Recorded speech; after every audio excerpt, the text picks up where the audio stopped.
Welcome back to the Jack Black Stack Attack. What do you call Libre that isn't yours? Nacho Libre.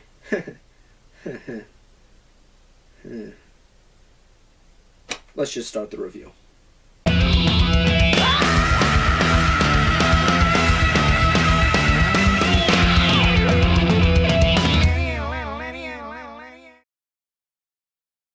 Nacho Libre begins with Ignacio, played by Jack Black, cooking and serving low-quality breakfast to the orphans of the monastery he works for. After breakfast, the monastery introduces their new sister, Sister Encarnacion, who Ignacio seems to have a crush on.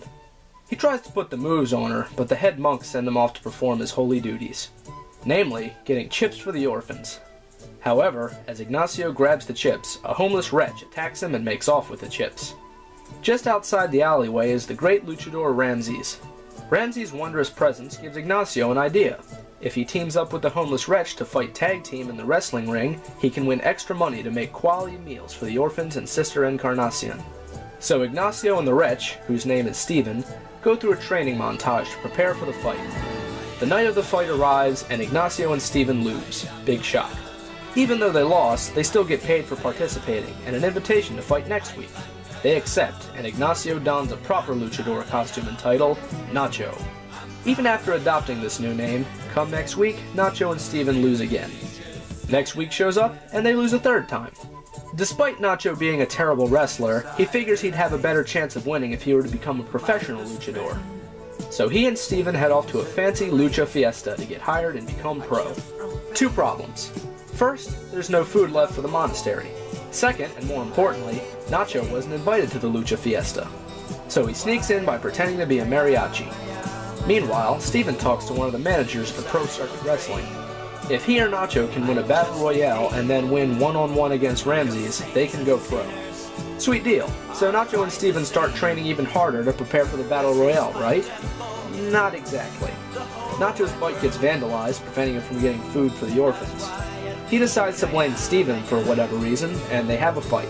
So the day of the battle royale arrives, and both Nacho and Steven lose.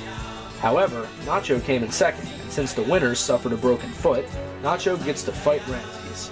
So Nacho beats Ramses, is given a pants-load of money, uses it to buy a bus for the monastery, Nacho and Steven are friends again, and that's pretty much the movie. So, that's Nacho Libre. How is it?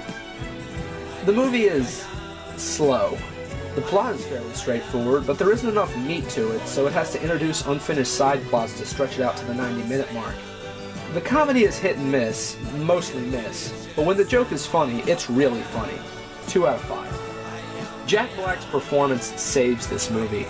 Some might claim that Jack Black's Hispanic accent is over the top, but it's a comedy, and he's Jack Black. I'd be disappointed if it wasn't over the top. 4 out of 5. And the overall rating of Nacho Libre is 6 Jack Blacks out of 10. Final thoughts? This is one of those watch this movie just for Jack Black scenarios. So, yeah, watch this movie just for Jack Black. Well, that about does it for the Jack Black Stack Attack. Hurry back next time where I'll review another movie with Jack Black in it. Specifically, The Holiday.